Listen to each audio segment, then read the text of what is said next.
but it's Kilayim. Yeah, I did that. Did I do it yesterday? Yes, exactly that. Oh man, I And should I go said, back. what's an aleph between friends? I know. I wish I go back to. I should go back to sleep again. All right. Wow. Kilayim. Okay. Base Yud Yud Aleph. Yeah, that's good.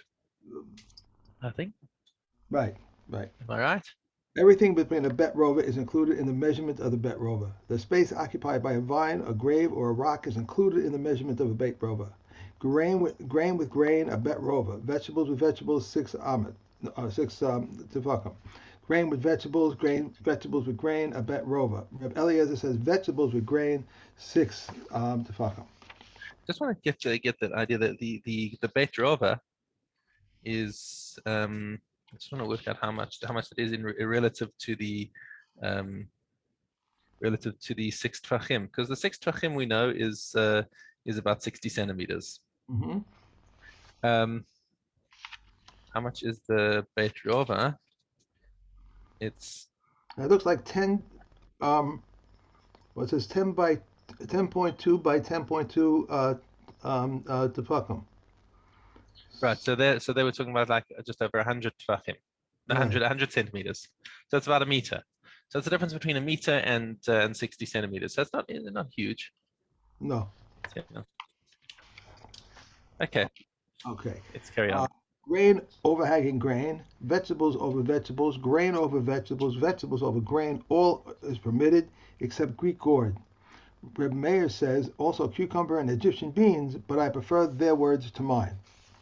Okay.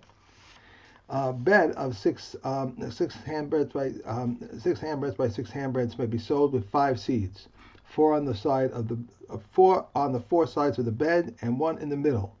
If it has a border 1 handbreadth high, it may be sewn with 13, 3 on each border and 1 in the middle. One may not plant turnip heads in the border because it would fill it up. And Rabbi Yehuda says 6 in the middle.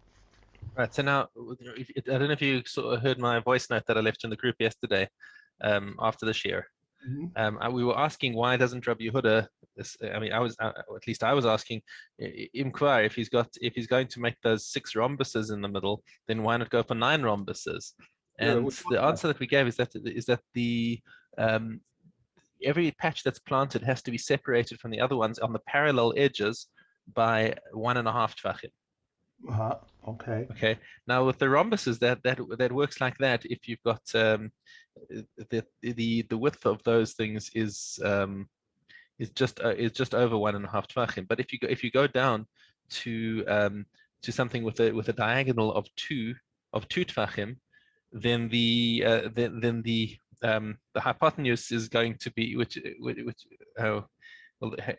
if that is the hypotenuse, then the side is root 2. And root 2 is 1.4, which is less than 1.5.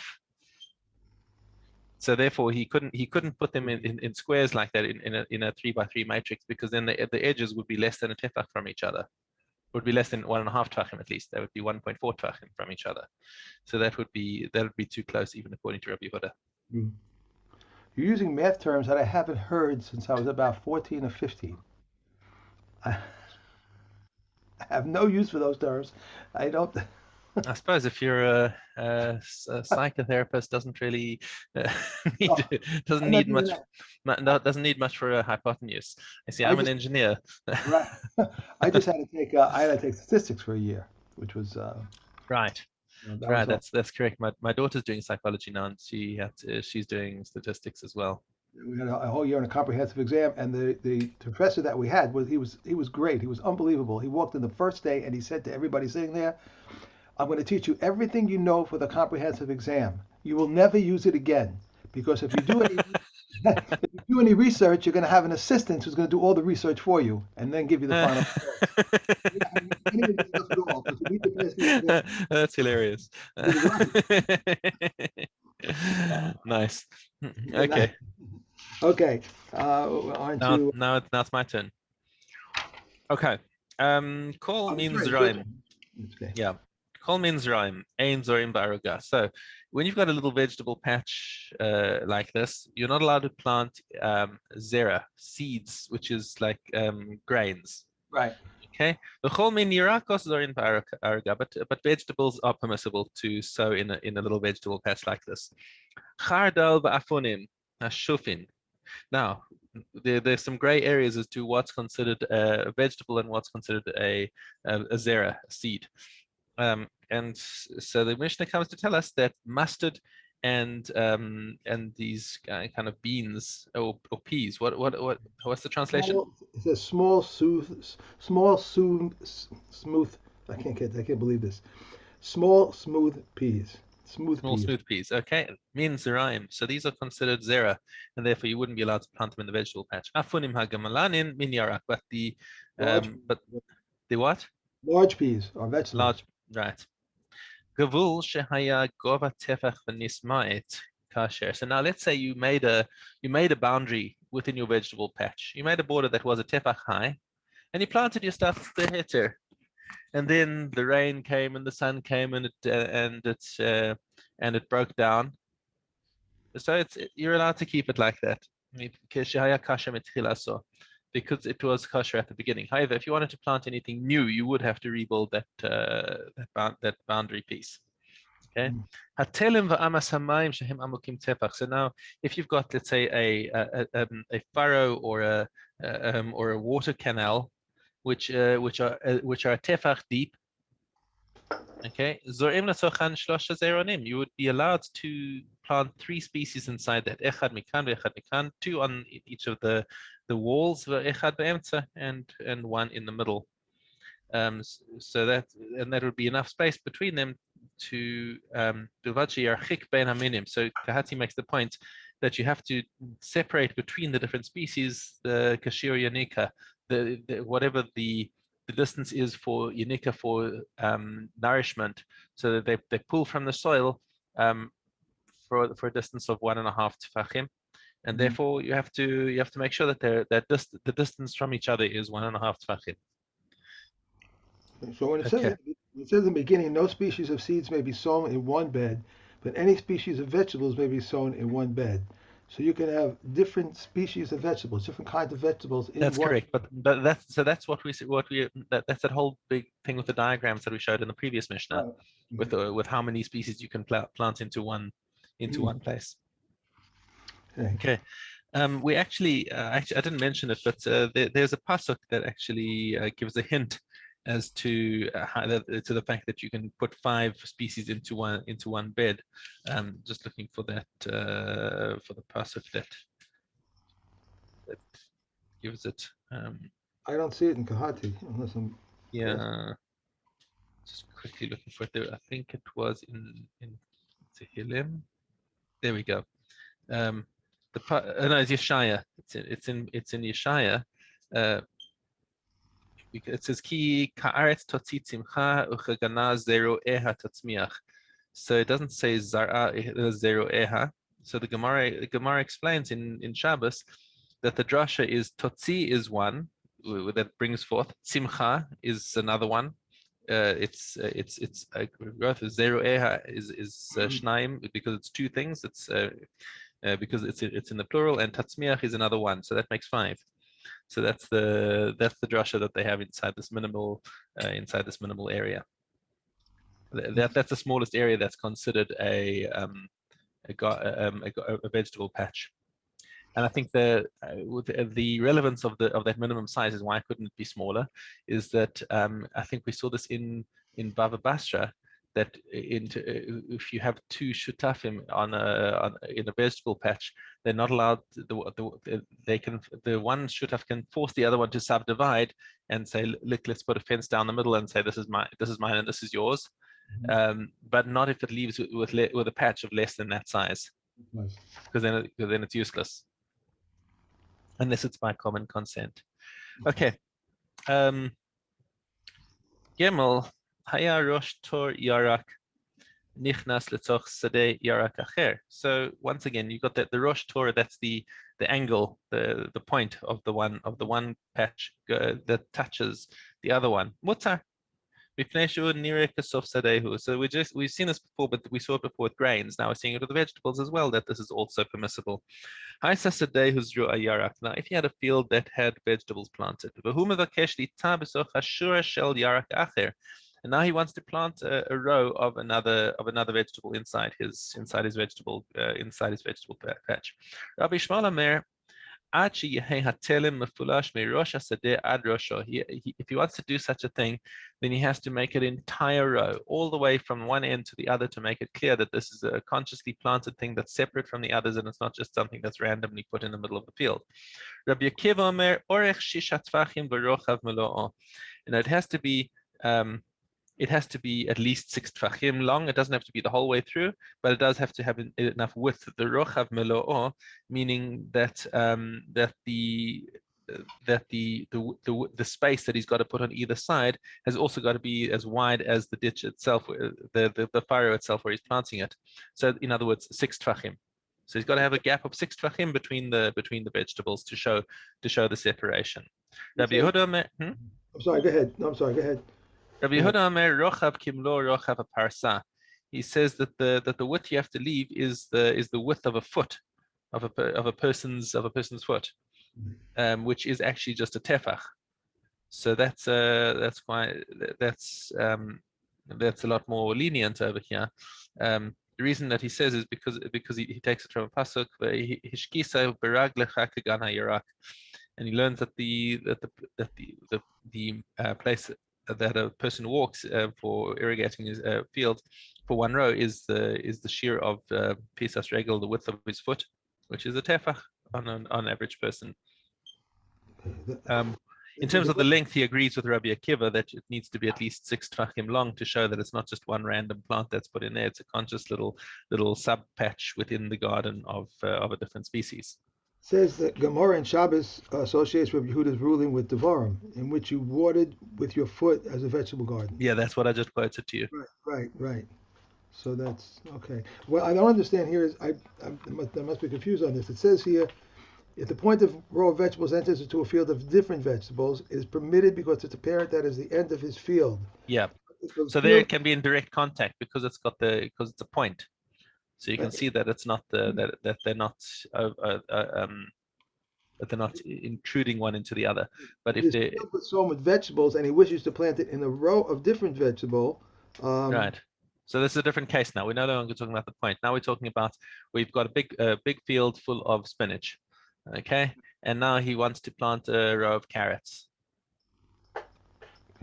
Okay, so now in order to do this, this is what the Machlokes says. Rabbi Yishmael says he's got to uproot an entire row of the field, and he can plant carrots throughout the entire row to show that this is separate. Right. So where Rabbi Akiva says that you only need to do 6 tfachim. 6 tfachim is chashuv enough to show that it's a separate carrot patch, and he's got to leave the gap of 6 tfachim. Is that he said 6 tfachim, right? It's full width, six tfachim, a length of 6 tfachim, and it's full width. So that means that he has this field of carrots, and his row the row of spinach, and then he wants to put these carrots in. So he's got to rip up. It's not just a row of spinach; it's a field of spinach. Okay, but he wants to put in the middle of all this whole thing. Yeah, he wants to put in a row of carrots. So in this whole field, he needs just a length of 6 tefachim, right? Right. So he needs to put in. It's got to be big enough to show that it's an independent patch. If he just puts in one carrot, that looks like Kilayim. But that's the width also, so it's enough around showing that there's a big separation. Okay. All right. Okay. Right. Hanotea shtei shuros shel kishuin. Shtei shuros shel diluim. Shtei shuros shel kula mitri mutar. So now he wants to plant a whole 3 different species right next to each other. 2 of cucumbers, 2 of gourd, 2 of Egyptian beans. That's fine. So you've got 2 rows, 2 rows, 2 rows. That is very clear that each one has got its own separate place, and that's mutar. Shura shel kishuim, shura shel diluim, shura shel pulamitri asur. However, 1 row of each is not enough to show that they are distinct entities, and it looks like a bit of a mishmash. And therefore, we say this is not permitted. It looks too much like Kilayim. Okay. Shura shel kishuim, shura shel diluim, shura shel pulamitri, v'shura shel kishuim. Exactly the same case as before, but now we've we've got another row of cucumbers on the other end. So now we've got 4 rows, 2 rows of cucumbers on the outside. Okay. And now we have Achlokes over here, where Rabbi Eliezer comes and says, actually, this isn't so bad. Chachamim say this is no different from the previous case. It's still Aser. But Rabbi Eliezer says, wait, hold on a second. What this is, if you look at it, if you look at this carefully, this is a field of cucumbers. You can see from the outside rows, it's a field of cucumbers, and in the middle, just like in the previous case, you've got a row of good and a row of pol mitzri of Egyptian beans, and we said that they've got their own distinct space inside the field of cucumbers, and that's actually okay according to Rabbi Eliezer. However, halacha I think here follows the chachamim. Okay. Hey. Okay. Cool. Then we are on Demai. Yeah, finishing Demai today. Okay. If there were before him 2 baskets of tevel, and he declared the tithes of this in that, the first is tithe, and of this in that, and that in this, the first is tithe. The tithes of 1 basket in the other, and he has designated them. 100 tevel and 100 chulin, he takes 101. 100 tevel, 100 meiser, he takes 101. 100 tithe chulin, 100 meiser, he takes 110. 100 tevel, 90 meiser, and 90 tevel, and 80 meiser, he has lost nothing. This is the general rule. As long as the greater part is tevel, he's lost nothing. If one had 10 rows of 10 jars of wine each, and he declared 1 exterior row shall be meiser, and it is not known which, he must take 2 jars diagonally. Half of an exterior row shall be in meiser, and it is not known which, he must take 4 jars from 4 corners. 1 row shall be meiser, and it is not known which, he must take 1 row diagonally. Half of 1 row shall be meiser, and it is not known which, he must take 2 rows diagonally. 1 jar shall be meiser, and it is not known which, he must take from each jar. Okay. Right. A little confusing. Hmm? A little confusing. Okay, you have a question on that? No. It's just you have to really think about how he's doing that. I'm okay. Okay. All right, we're in Peah. Yeah. Dalet Ches. Similarly, if a person consecrates his product before the beginning of the Maasrot season and he redeems it, it is liable. After the beginning of the Maasrot season and he redeemed it, it is liable. If he consecrated it before it was finished and the treasurer finished it, and afterwards he redeemed it, it's exempt. For at the time it became liable, it was exempt. If a person gathered the payer and said, "This is for such and such a poor person," Reb Elia, as it says, he has acquired it for himself. But the comments say, he shall give it to a poor person, whoever he meets first. The leket and the shkia and the pepeya of a non-Jew are liable to maasros unless he declared them ownerless. What is a leket? That which falls down during the reaping. If while reaping a person reaped a handful, plucked a fistful, and a thorn struck him and it fell from his hand to the ground, then this is the owner's. Inside the hand and inside the sickle for the poor, and behind the hand and behind the sickle for the owner. The top of the hand and the top of the sickle, Reb Ishmael says, for the poor, and Reb Akiva says, for the owner. Yeah. So this person can't say, I'm giving this to this poor person. He can't actually name a person or say it's this person. It has to be he sees in the beginning of this Mishnah it said that we had to he has to, if he's going to pick for a poor person, it would have to be the first poor person that he meets. He can't. Well, so this is if it's an asher. If it's an asher, then he's not allowed to collect on behalf of a particular poor person. Wait, unless possibly if he's a no, unless he's made into a shaliach. I think he could be a shaliach for a poor person, but he can't on his own accord go in and take stuff and say, I'm going to give this to a poor person, to a particular poor person. He would have to give it to the first ani. But the ani, if an ani decides that he wants to be mezakeh somebody else, then that's fine because he could have been mezakeh for himself. He had the right to take possession of it. Okay. Nida chespeis. She may attribute the stain to anything to which she is capable of attributing it. If she slaughtered a domesticated animal, a wild animal, and even if she did not kill a louse. That's wrong. Even if she what? I skipped a page. Uh-huh. A wild animal, a bird, or if she handled garments with stains on them, or if she sat next to those handling such garments. If she killed a louse, she may attribute the stain to it. Up to what size stain may she attribute to a louse? The Kenita ben Antigonos says up to the size of a split bean.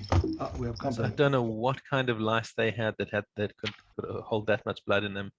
Anyway, And even if he did not kill a louse, she may attribute the stain to her son or to her husband. If she has a wound covered over by a scab which could peel and bleed, she may attribute the stain to that wound. There was an incident with a certain woman who came before Rebbe Akiva. She said to him, I found a blood stain. He said to her, perhaps you had a wound.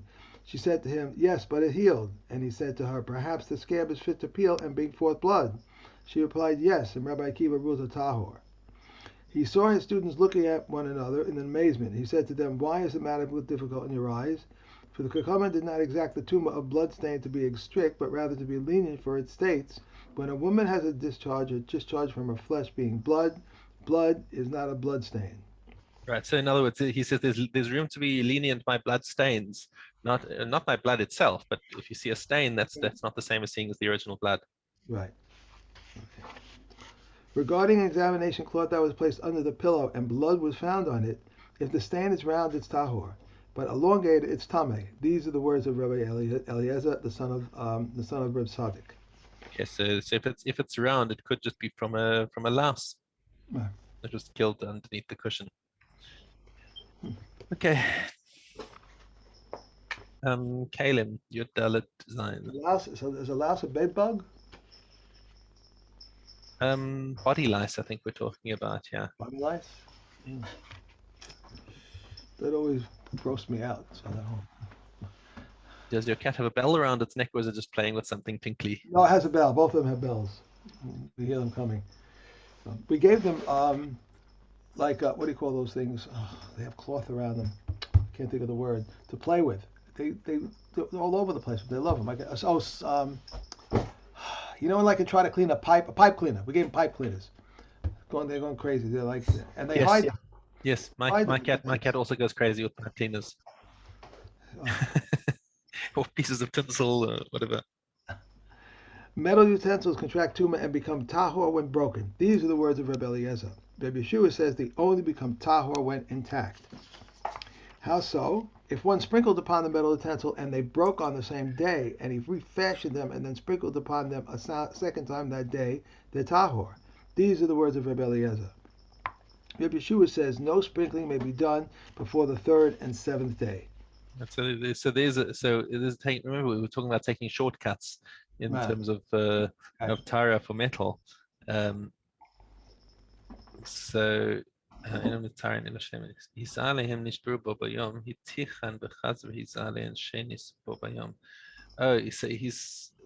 saying that if they got sprinkled on twice. Now, why? Let me just remind myself, why did that work?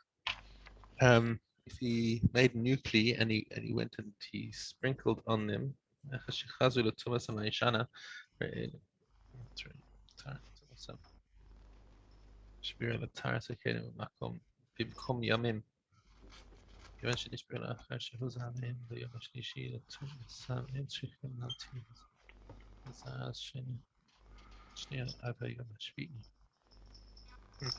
so he sees a way that you could sprinkle it on sprinkle on this kli on the third day, break it, reform it, and sprinkle on it and again, and now it's had two hazayas and it can go to mikveh immediately.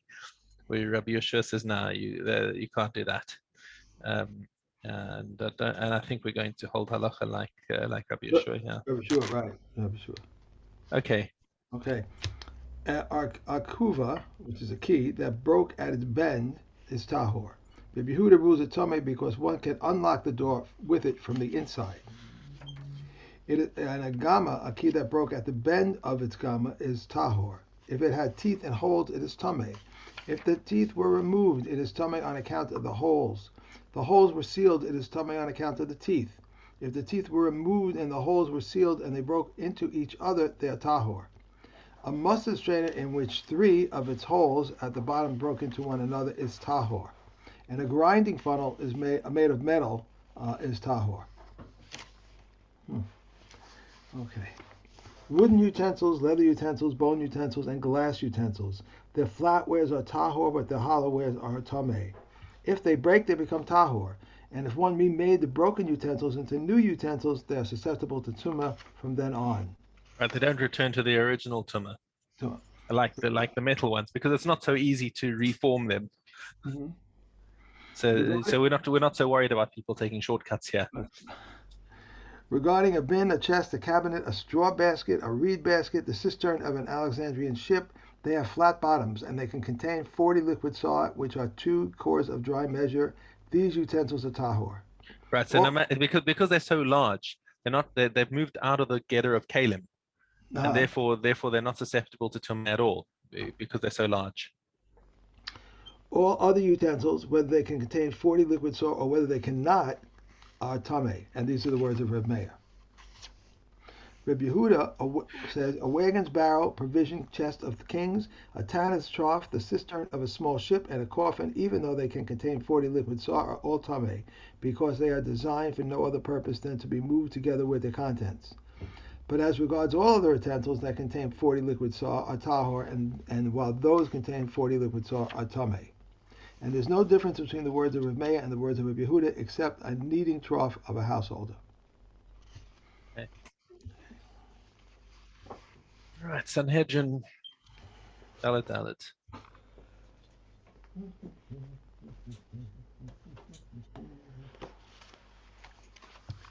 Okay, dollar dollar. There, 3 rows of scholars sat before them, each one recognizing his place. If they need to ordain, they ordain from the first row, one from the second row, and then moves up to the first, and then moves up to the first. One from the third row moves up to the second, and they choose one from the congregation and sit him in the third row. He does not sit in the place of the first, but in the place appropriate to him. How do they admonish the witnesses in capital cases? They admit them and admonish them, saying to them, perhaps what you say is conjecture or hearsay or testimony from the mouth of another witness, or something you heard from a reliable person, or perhaps you do not realize that we will check you through inquiry and examination. Know that capital cases are not like civil cases. In civil cases, a person pays back the money and receives atonement. But in capital cases, his blood and the blood of his descendants are his responsibility until eternity. For so we find with Cain who killed his brother, as it is stated, the bloods of your brother cry out. It does not say the blood of your brother, but the bloods of your brother. His blood and that of his descendants, alternately the bloods of your brother, because his blood was splattered over the trees and stones. Therefore was man created singly to teach you that whoever destroys a single life from Israel considered by scriptures as if he had destroyed an entire world, and that whoever preserves a single life from Israel is measured by scripture as if he preserved an entire world. Also for the sake of peace among people, so that no man should be able to say to another, my father was greater than yours. And so that heretics should have no reason to say that there are many powers in heaven, and to teach that the greatness of the Holy One, blessed is He, for a man mints many coins from one mold, and they are all alike. But the King of Kings, the Holy One, blessed is He, minted all men from the mold of Adam, and not one is like another. Therefore everyone is obligated to say, for my sake was the world created. Perhaps you will say, what need have we for this trouble? But it has already been stated, and he is the witness who saw or knew, if he will not attest, etc. And perhaps you will say, what need we have to incur responsibility for this man's blood? But he has already been stated, when the wicked perish, there is joy. So it's an unusual pasuk to say, to say that, because when we look at Shmos in the Yam Suf, and I guess it was the Malakim were kind of laughing, kind of thing, and Hashem was saying, "Why are you laughing? These are my children, also, Mm. even though they're bad." So it's when the But wicked but from a human perspective, right, it's right, when we see that bad people get their comeuppance, it's geschmack. right. They interrogate them with 7 questions, in which septenary, in which year, in which month, on which day of the month, on which day, in which hour, in which place. What Yossi says, on which day, in which hour, in which place did you recognize him? Did you warn him? In the case of an idolater, they say, ask, and what did he worship, and how did he worship it? Okay.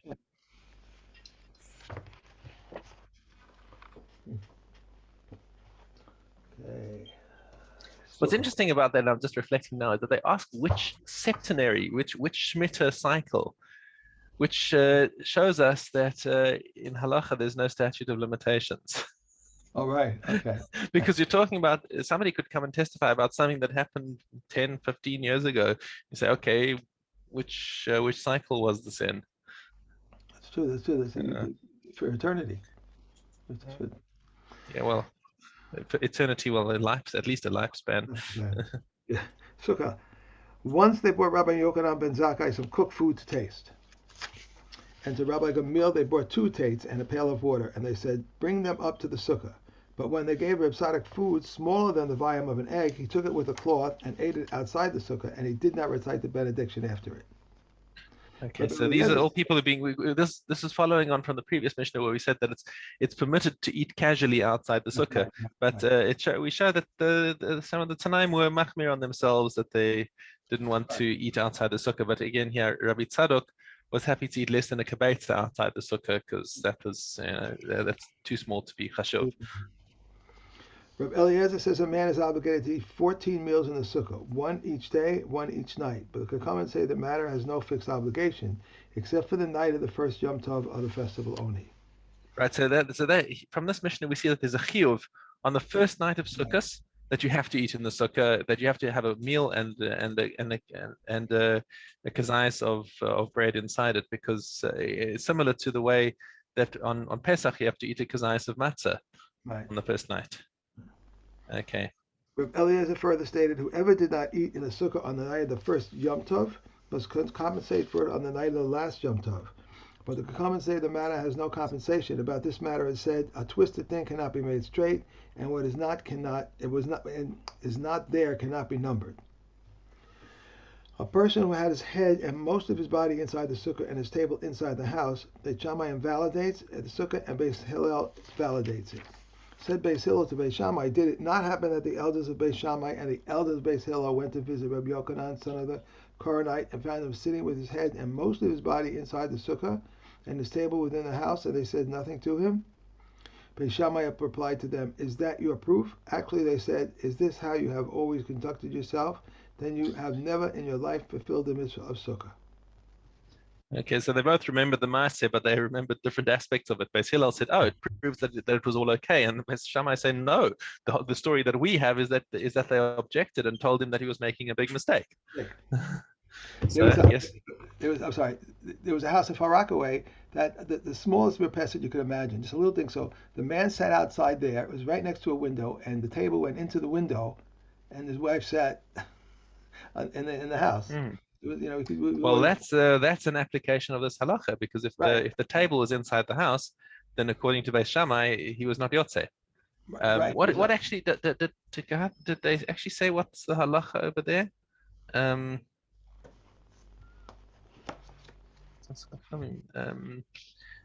Actually, yeah, I don't see. I mean, in general, we say like halacha like Beis Hillel.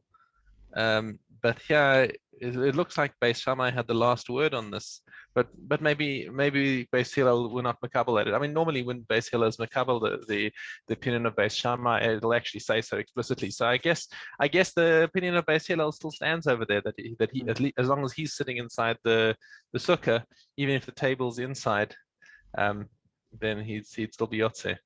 Yeah, the window was low enough that the table was able to go in. Folded legs were able to go inside, and Yeah.